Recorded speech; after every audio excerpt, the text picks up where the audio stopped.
Hey, the animals are gathered at the clearing to showcase their talents. Sasha the squirrel paints a picture. She's very good at it. Orla the owl knits a colorful scarf. She's all set for the winter.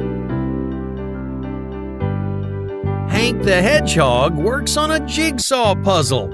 He's having a lot of fun. Faye the fox plays the flute. She is so talented. Winston the woodpecker uses his beak to plant seeds. He loves gardening. Everyone loves to learn about each other's hobbies.